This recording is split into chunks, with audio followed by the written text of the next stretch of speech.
Hello! So, this is my Cheshire cat puppet, Lux. I made him for a cosplay, and I also made him for school. I'm in a theater production program, or I was. I am now finished the theater production program. And one of my final projects was a puppet. So, I wanted to talk a little bit about how I made him and where I'm going from here. He's pretty much finished. The one thing that remains to do is I'm gonna airbrush a bunch of like stripes and spots on him, on his face, on his body, and I think that's gonna make him even more realistic because I think he's really, really good now. But I've just seen a lot of exciting things with airbrushing on fur that I'm really interested to try. Um, so I'm gonna talk a little bit about how this all got made. If you've been following what I've done in the past, you would have just seen the head. And that's kind of where things ended off just as the pandemic started. I was living with my parents while I was in school. So this is just like, it's very big. It's very time consuming. And it also, to cut all of this fur, it got like so much fluff all over the place. And it just wasn't easy or convenient to do in living with my family. So now that I moved out, I had the opportunity to finish him. And basically, I'll talk a little bit about the head again. It was built on monster clay, which is a reusable type of clay. And then after that, I paper mache'd on top. I cut the paper mache cast off, and I used that as the base for this. The eyes are Christmas ornaments, and they are painted on the inside so that the ornament actually like makes them look really shiny. And none of this is like really my original idea. There's a bunch of really good YouTube sources for making shoulder puppets that can explain how to do this probably a lot better than I can. But that's where I got the Christmas ornament idea as well. And then some other things that I guess are kind of important to talk about in terms of the head is so to make his mouth open and close, it's actually like, takes a lot of hand strength. And part of that is because his teeth are way too heavy. When the pandemic started, I was just using materials that I already had at home because I didn't really want to go out and buy new things and I wasn't sure what was open. And there was a lot of paranoia. And so it just was like, okay, well, we're going to use what I have in my craft supply box. As a result, I use the clay that makes it really, really, really heavy.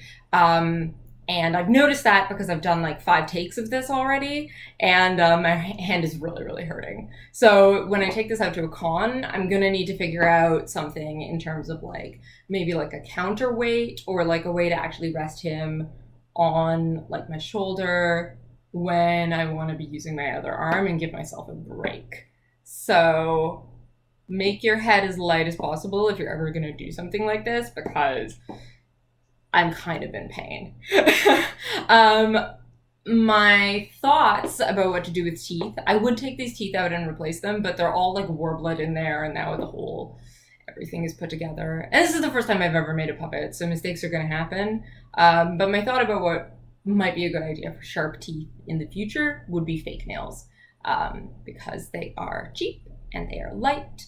And I think they would make like a very good creepy sharpness. So that would be what I'd try next time. So that's the head. One other thing about the head, if you were planning on making something like this, is do the jaw as like one piece of foam. And if you do one piece of foam, it will want to open on its own, and then you close it. Instead of using your hand to open it like this, you're actually closing it like this, and it takes way less like strength. And so how I kind of got around that, because I didn't realize that when I started, is it's mostly cardboard, but then his tongue inside is foam, and that's giving me a bit of a snapback. But it would be better if I had made like all of the inside foam. So again, something else to think about.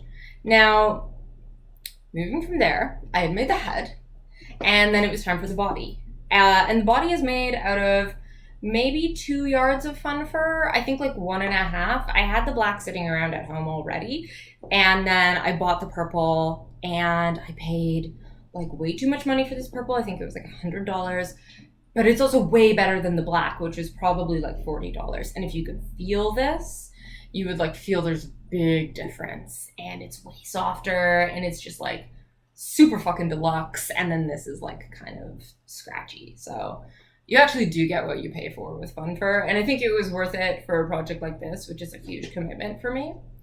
So yeah, about 2 yards of fun fur, and then I made the body out of muslin. The body is basically like one long neck arm thing, which you can see he's not actually proportionate as an animal. Like cats don't have necks as long.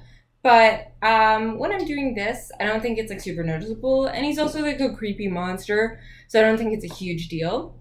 So it's basically like one long neck hood. And then this is kind of a squash shape. And the only stuffing that's in here is just right in the butt. And then everything else is just like my arm and shoulder going through. And that's to make him really drape over my body, so I'm not worried about him falling off. And for the tail, what I've done is I've attached it to my arm with like some fishing line. And so that makes it kind of like move on its own. I had seen some people stick their arms in the other end of their tail so that they could go like this, which is really cool, but I opted for this so that I could still use my hand, and then I'd be able to like pet him and interact with him and just have him be like more of a pet, you know? So yeah, it's all hand sewed. It didn't really take that long. The stuffing I got out of a duvet that I ripped up that I didn't need anymore. So all in, I would say like maybe there's, if you were buying everything from scratch, about $300 of materials in here, which really like isn't that bad. So yeah, everything that's left for me to do basically is I'm going to be airbrushing him, putting some spots and some stripes, and then there are no more anime conventions for the foreseeable future. I really wanted to go as like a dark, creepy Alice with my Cheshire cat. Maybe that'll happen one day when everything's normal again. But I'm really, really happy with him, and I'm really excited to like get to the next step and see if I can make him even more realistic. And yeah, thank you for watching.